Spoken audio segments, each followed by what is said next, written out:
서울시 강서입니다.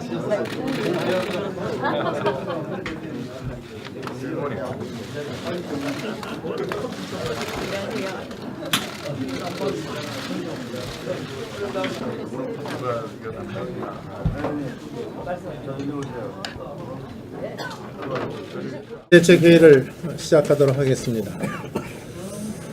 어제 대통령과 여야 4당 대표 만찬은 북한의 현실적 핵무기 앞에서 국민을 안심시킬 실질적 대책은 없이 한가한 벙커 구경 수준으로 끝났다고 평가를 합니다.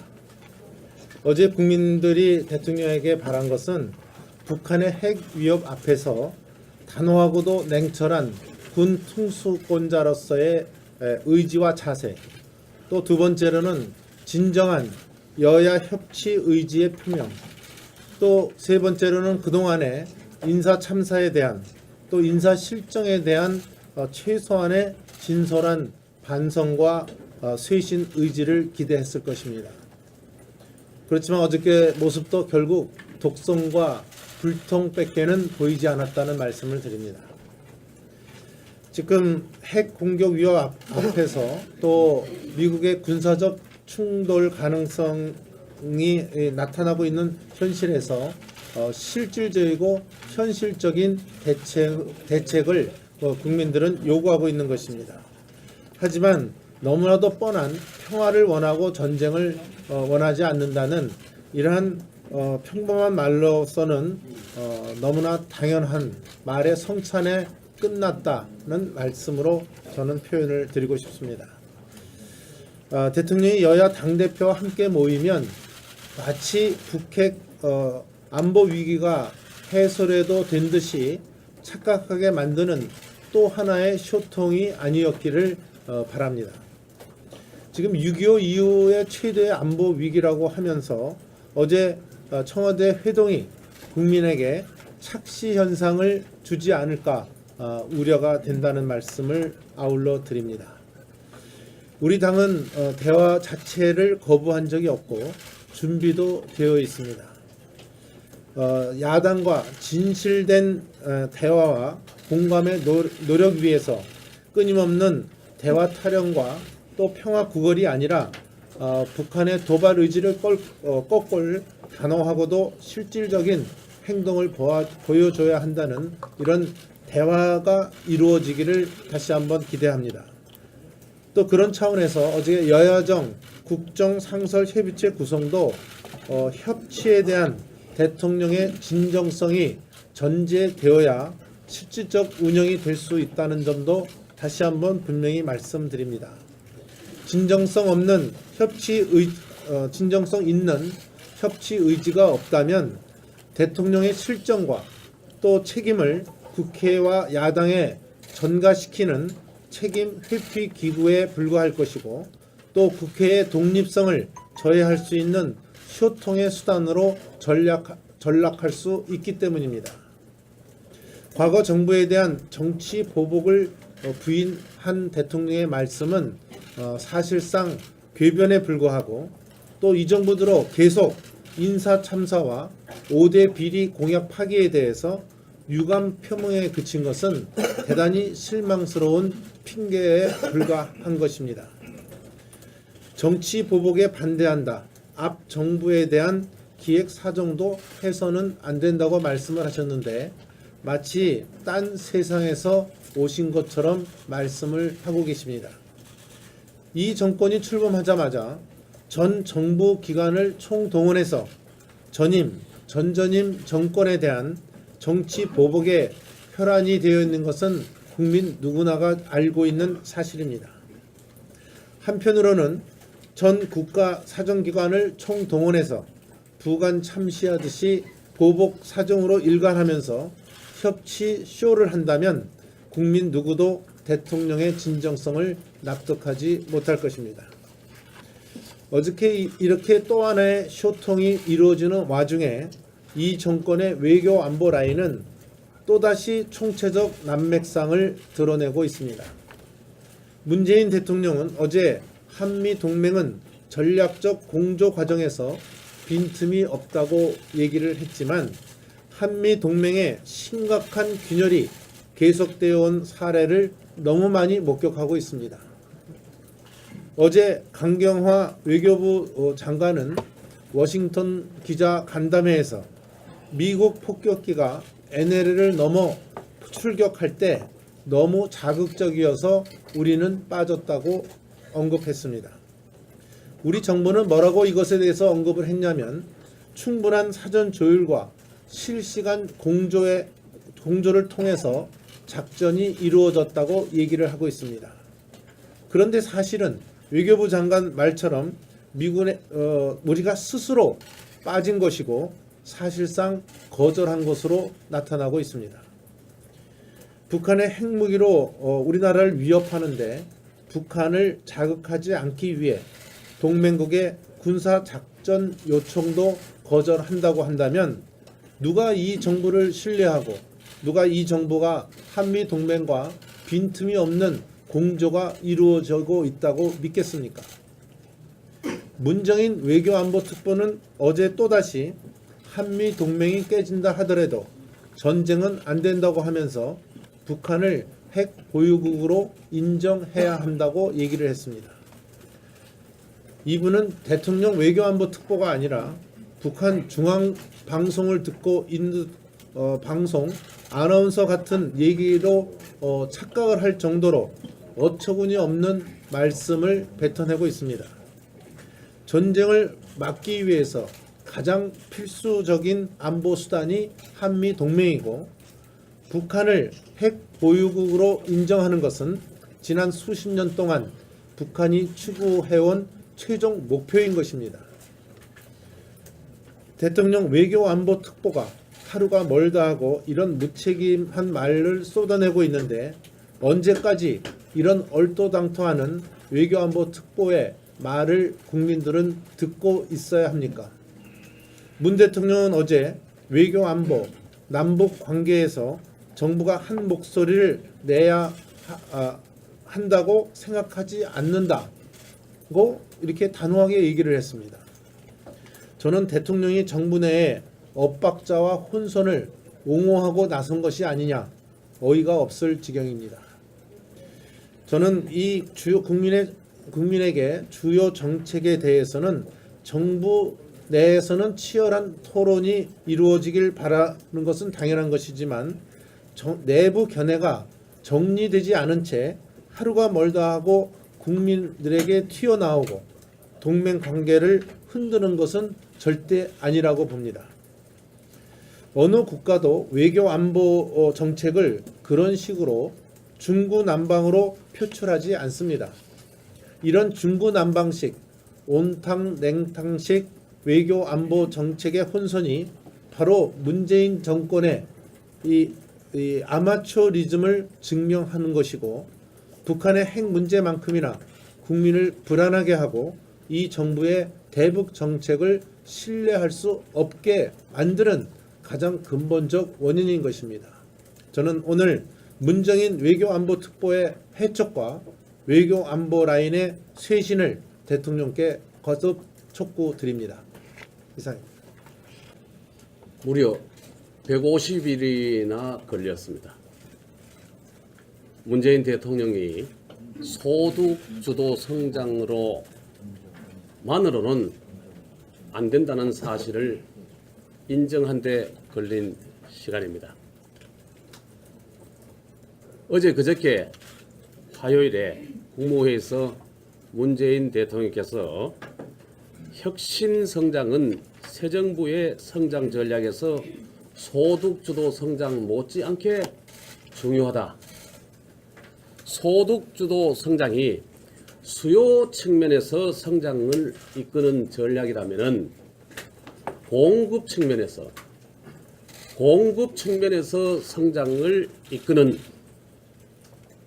전략이 혁신성장이다.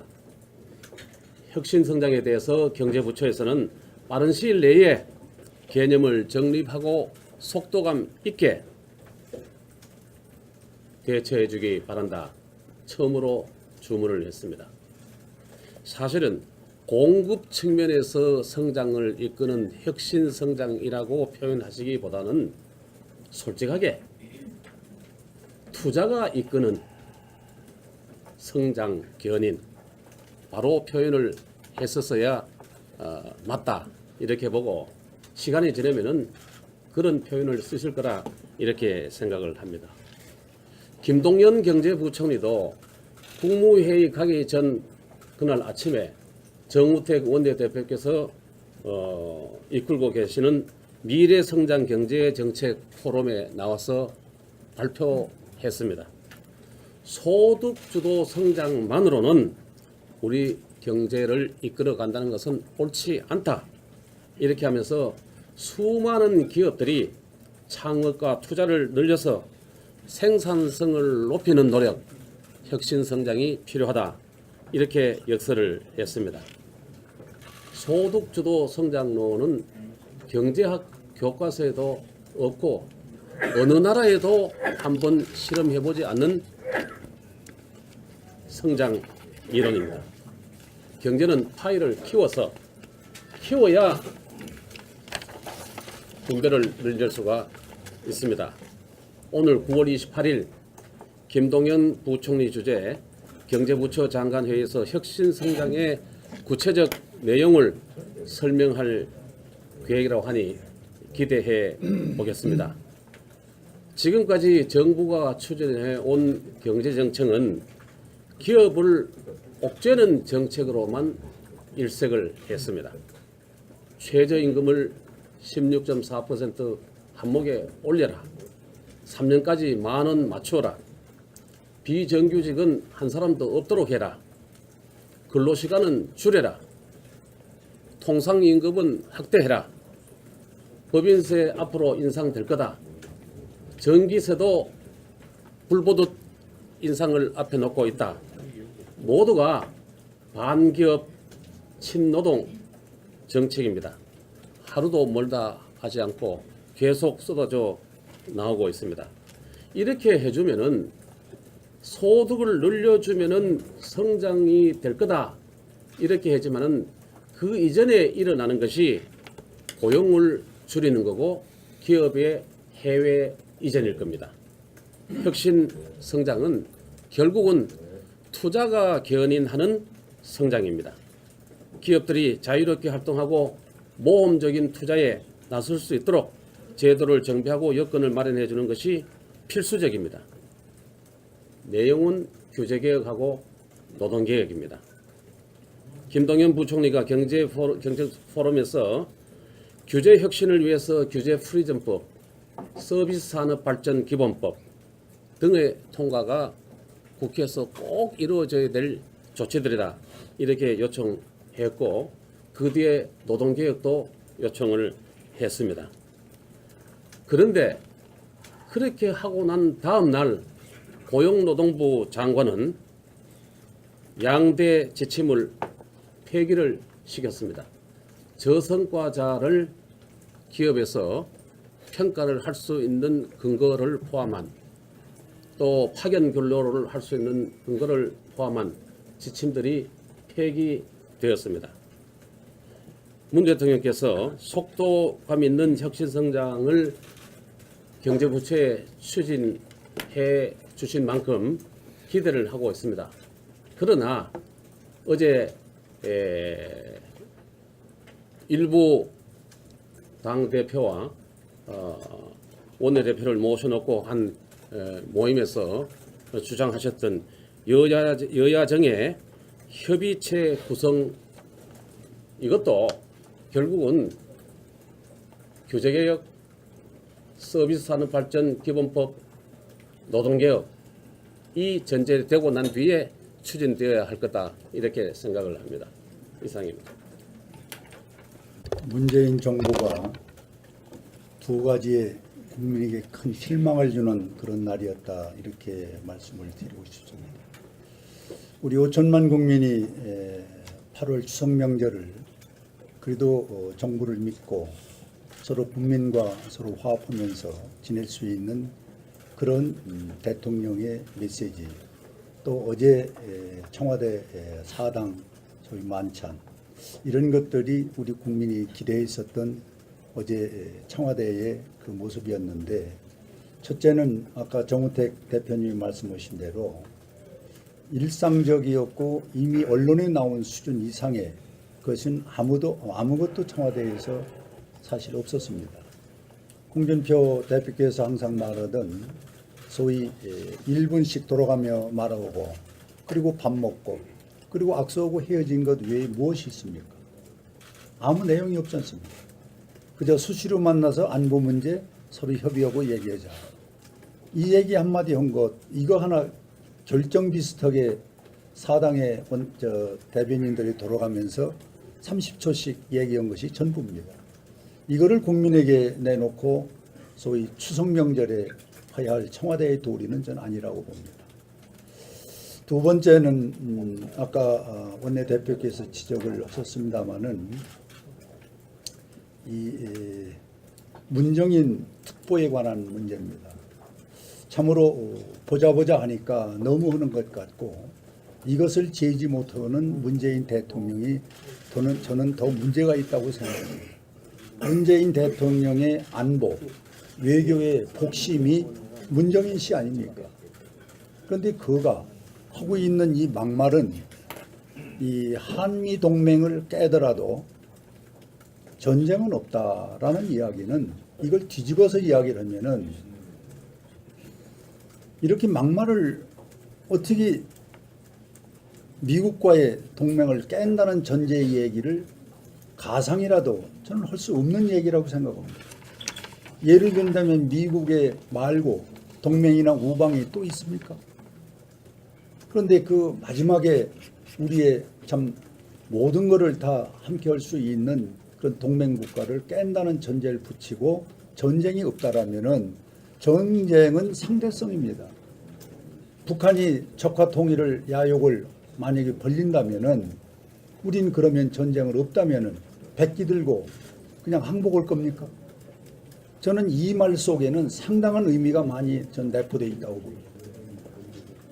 그래서 이렇게 무책임하고 특보라는 사람이 남발하는 것이 한두 번이 아니고, 지난번 송영모 국방장관과의 싸움에서도 대통령은 이 문정인 씨 손을 들어줬지 않습니까? 이렇게 경고망동하고 이렇게 아나무인격으로 말을 함부로 하는 그런 안보와 외교의 특보는 사실 스스로 사퇴를 해야 우리 8월 추석 국민들의 밥상에 그래도 좀 안심이 되지 않겠는가 해서 저는 자진 사퇴를 했으면 하는 요망을 갖습니다. 이상입니다. 또 두 번째로는 진정한 여야 협치 의지의 표명, 또 세 번째로는 그동안의 인사 참사에 대한, 또 인사 실정에 대한 최소한의 진솔한 반성과 쇄신 의지를 기대했을 것입니다. 그렇지만 어저께 모습도 결국 독성과 불통밖에는 보이지 않았다는 말씀을 드립니다. 지금 핵 공격 위협 앞에서 또 미국의 군사적 충돌 가능성이 나타나고 있는 현실에서 실질적이고 현실적인 대책을 국민들은 요구하고 있는 것입니다. 하지만 너무나도 뻔한 평화를 원하고 전쟁을 원하지 않는다는 이러한 평범한 말로서는 너무나 당연한 말의 성찬에 끝났다는 말씀으로 저는 표현을 드리고 싶습니다. 대통령이 여야 당대표와 함께 모이면 마치 북핵 운영이 될 수 있다는 점도 다시 한번 분명히 말씀드립니다. 진정성 있는 협치 의지가 없다면 대통령의 실정과 또 책임을 국회와 야당에 전가시키는 책임 회피 기구에 불과할 것이고, 또 국회의 독립성을 저해할 수 있는 소통의 수단으로 전락할 수 있기 때문입니다. 과거 정부에 대한 정치 보복을 부인한 대통령의 말씀은 사실상 궤변에 불과하고, 또 이 정부 들어 계속 인사 참사와 5대 비리 공약 파기에 대해서 유감 표명에 그친 것은 대단히 실망스러운 핑계에 불과한 것입니다. 정치 보복에 반대한다. 앞 정부에 대한 기획 사정도 해서는 안 된다고 말씀을 하셨는데 마치 딴 세상에서 오신 것처럼 말씀을 하고 계십니다. 이 정권이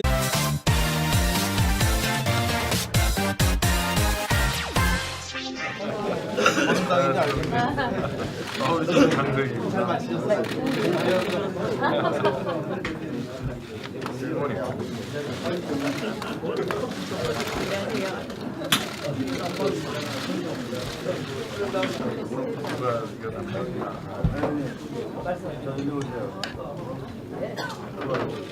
대책회의를 시작하도록 하겠습니다. 어제 대통령과 여야 사당 대표 만찬은 북한의 현실적 핵무기 앞에서 국민을 안심시킬 실질적 대책은 없이 한가한 벙커 구경 수준으로 끝났다고 평가를 합니다. 어제 국민들이 대통령에게 바란 것은 북한의 핵 위협 앞에서 단호하고도 냉철한 군 통수권자로서의 의지와 자세, 안보 위기가 해소라도 된 듯이 착각하게 만드는 또 하나의 쇼통이 아니었기를 바랍니다. 지금 6.25 이후의 최대의 안보 위기라고 하면서 어제 청와대 회동이 국민에게 착시 현상을 주지 않을까 우려가 된다는 말씀을 아울러 드립니다. 우리 당은 대화 자체를 거부한 적이 없고 준비도 되어 있습니다. 야당과 진실된 대화와 공감의 노력 위에서 끊임없는 대화 타령과 또 평화 구걸이 아니라 북한의 도발 의지를 꺾을 단호하고도 실질적인 행동을 보여줘야 한다는 이런 대화가 이루어지기를 다시 한번 기대합니다. 또 그런 차원에서 어제 여야정 국정상설협의체 구성도 협치에 대한 대통령의 진정성이 전제되어야 실질적 운이 출범하자마자 전 정부 기관을 총동원해서 전임, 전전임 정권에 대한 정치 보복에 혈안이 되어 있는 것은 국민 누구나가 알고 있는 사실입니다. 한편으로는 전 국가 사정기관을 총동원해서 부관 참시하듯이 보복 사정으로 일관하면서 협치 쇼를 한다면 국민 누구도 대통령의 진정성을 납득하지 못할 것입니다. 어저께 이렇게 또 하나의 쇼통이 이루어지는 와중에 이 정권의 외교 안보 라인은 또다시 총체적 난맥상을 드러내고 있습니다. 문재인 대통령은 어제 한미 동맹은 전략적 공조 과정에서 빈틈이 없다고 얘기를 했지만 한미 동맹의 심각한 균열이 계속되어 온 사례를 너무 많이 목격하고 있습니다. 어제 강경화 외교부 장관은 워싱턴 기자 간담회